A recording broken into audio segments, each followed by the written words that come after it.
I think the media can appreciate the fact this is extremely heavy rain, extremely heavy traffic, really difficulties out there. So if you will be just a little patient, I'd like to get maybe a couple of the people here that are coming. I know they will be here. I will fill the time by giving you just a little background info, if you don't mind. We're holding this press conference because we have something to say. And as it happens, this follows the 5th X conference, which Paradigm Research Group produces in the Washington area at Gaithersburg Hilton, and has since 2004, where speakers are brought in from all over the world to address the political implications of UFO ET phenomena, which is a worldwide phenomenon that's been going on for 62 years and is, well, obviously, everyone knows what we're talking about when you say UFO phenomena. The PRG is an advocacy organization that was set up in 1996 for one purpose and one purpose only, and that is to resolve politically this issue by getting the United States government to end a policy of withholding information and, in fact, withholding the acknowledgement of the reality of this issue from the American people, and by extension, other governments in the first world aligned with the U.S. doing the same. And after 13 years, it has had some success. Many other organizations have joined in. A world movement, relatively substantial worldwide movement, is forming, called the Disclosure Movement, certainly assisted by the internet, which is phenomenal in its ability to network political issues and advocacy. Not only words, but as you know, video now, so that any matter can be distributed, and one can align with it very easily. And this even includes some of the phenomenally growing entities like Facebook, where PRG has 2 groups now, and we'll have a main group shortly. Some of these groups on Facebook have hundreds of thousands of members that are in direct communication. So all of this is part of a new emerging political activism that makes it possible to address any issue, no matter how radioactive, right? So that perhaps in the future there will be no such thing as the third rail of American politics, which is essentially just an excuse for people not to cover it. Oh, it's the third rail, so we won't cover it. Pick one. This is the third rail this year. Next year it's something else. Well, for a very long time, Social Security was the third rail of American politics, which is frankly an infantile and ridiculous way to think about the issue, and so it wasn't dealt with. Well, I can assure you there is a third rail, and has been, of American politics, and that is the UFO ET question. It is many magnitudes more radioactive than Social Security ever dreamed to be, and that issue, of course, is what we're addressing today. All right, now, a quick question here. Is Cheryl Jones here? Okay, all right. Is Richard, is Nick Pope here? Yes, I am. Yes, Nick, very sorry how things worked out this morning. I'm glad that you're here. And I'm glad that you've now become familiar with Washington's very fine metro system.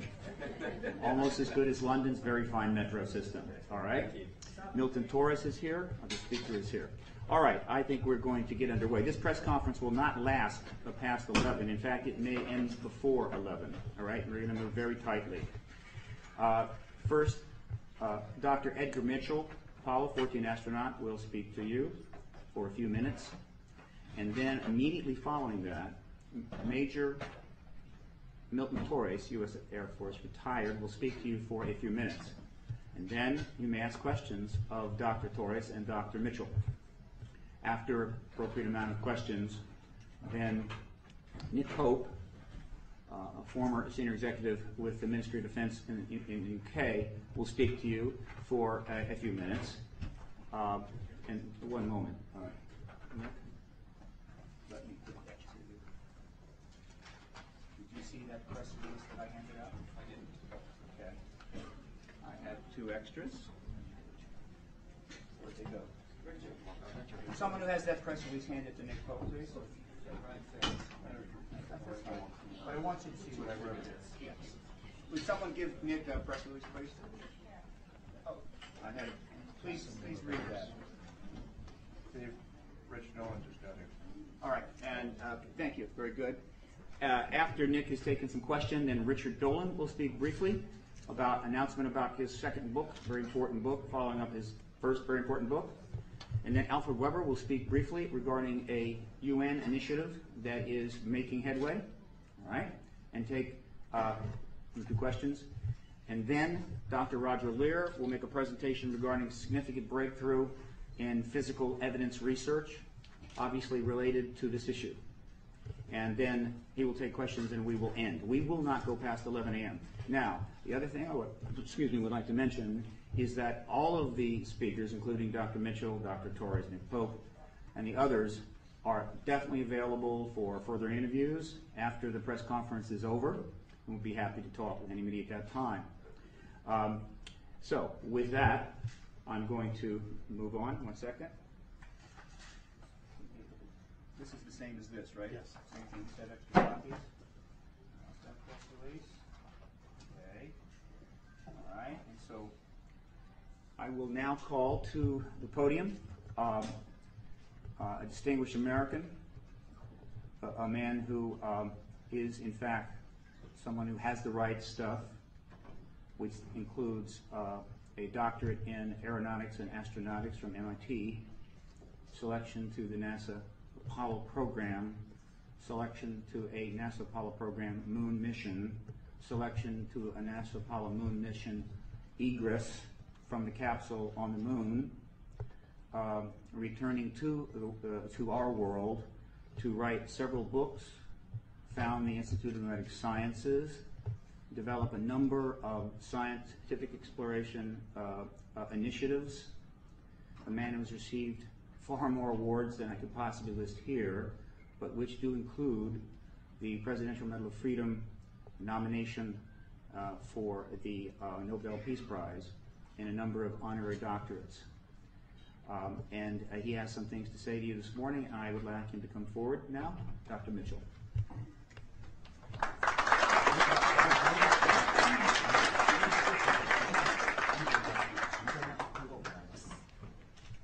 Thank you very much for being here. My story with regard to the disclosure process is very simple. I grew up in Roswell, New Mexico, the site of the first UFO crash, the alleged UFO crash. And my story is as a result of growing up there. I was a senior in high school, just going into my senior year in 1947, when on one day the Roswell Record announced that an alien craft had crashed, and the next day changed that story and said no, the Air Force said that was a weather balloon. And since I was on my way to college and more interested in those things, I didn't pay much attention to it at that point in time. However, my family was in the agribusiness. My grandfather was a cattle buyer and sold registered Hereford bulls to the ranchers in the area, knew everybody in the area, and the Pecos Valley and beyond, sold cattle into Arizona, western Texas, and was affectionately known as Bull Mitchell in those parts. And so it was not unsurprising to me later on that the lore of the area, of our friends and the people in Roswell, including the sheriff's department, and a military friend of ours, a major, who was also turned out to be a friend of Jesse Marcel, who was the first Air Force officer on the site of the crash. And this Air Force officer was in administration. He was not really involved, but he eventually told me his story, and that's how I became involved.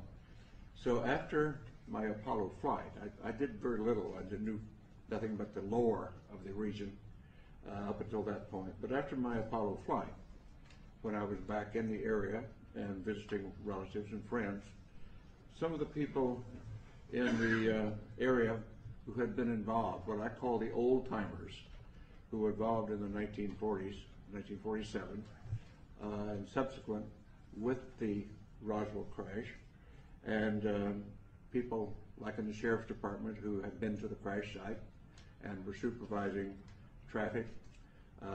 My friend and friend of our family, the major, who was an office mate of in the administrative function at Walker Air Force Base, These folks